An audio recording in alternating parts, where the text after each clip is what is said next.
AJ Legend back again with another video game review as we're going to continue our Uncharted series with Uncharted 3 Drake's Deception. Right off the bat, I really like this game. I like it better than 2 and 1.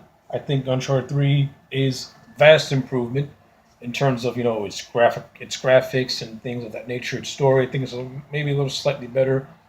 Though I understand how people can find it a little lopsided in certain points. But I overall, like it for the most part. I love the game mechanics, of course.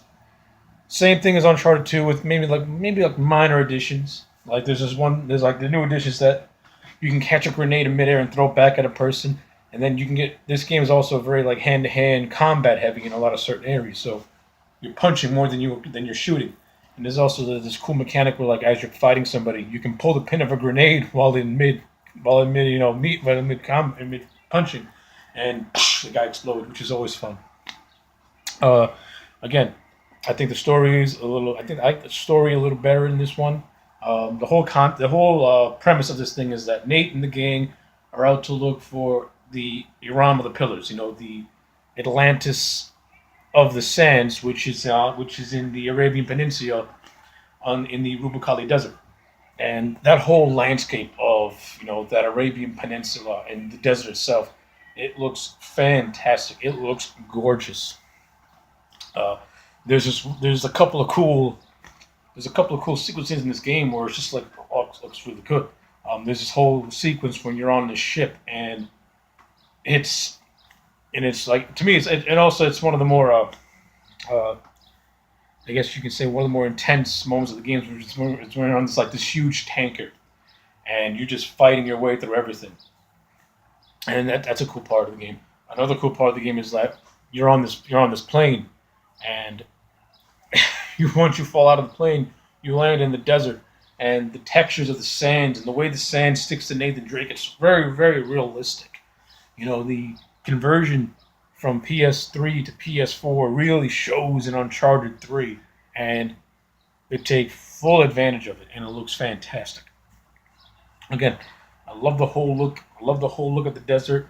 I love the whole look of just the other portions of the game too. Like the game starts off in London. I love that whole look of London. I love there's a certain sequence where you go to the chateau in France, and I like that whole design of it, the whole ruined look. I like how the city of Yemen looks when you go when the game takes you there. So it's like the whole aesthetic of the game looks spectacular. And again, and of course, the character bantering between Sully and Nate is great. We get a nice little prequel portion of the game where we learn how the two met each other, and we also learn how Nate and the villain of this game, Catherine Marlowe, have a history also, and we learn about that through the prequel, and because she is the lead villain of this game, along with her henchman Talbot.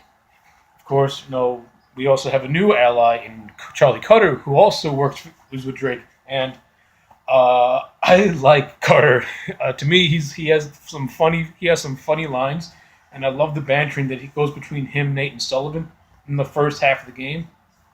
I think those three have a really good chemistry with one another, and it really and it just makes the whole experience of the game all the better because you feel that camaraderie between the characters, and it gives it a more realistic feel, and that's always great for me. Of course, there are some characters who don't get a whole lot of screen time. As much as I do like Cutter, the second half of the game he's pretty much gone. And the same thing with Chloe, also, who makes return from part two. Once we get to that second half of the game where Sully and Victor meet up with Elena, Cutter and Chloe they vanish. Like they're done and done, and you don't really see them again, which is a shame because I would have liked to have seen more Cutter, and I would like to have seen no more interactions with Elena and Chloe because of the little tension that they were having with the previous game, and I would like to see more of that happen in this game, but it is what it is, and I'm not gonna and you move on. But anyway, Uncharted 3, awesome. I love it. It's a 9 out of 10. If you haven't played it, I suggest you play because it is fun. And you know what? Just play all the original three Uncharted games because they're all fun in their own right. I do like I said, I do like one, but it's more it's self-contained and it doesn't really take full advantage of the world. Uncharted 2 is where it does take advantage of the world, and Uncharted 3 just puts the cherry on top. Once you like go to places like the Middle East and you see all the exotic architecture, just how detailed it looks, spectacular. So Uncharted 3 deserves the 9 out of 10. But those are my thoughts on Uncharted 3 Takes Exception. 9 out of 10. Like, comment, subscribe, and I will see you again next time for more.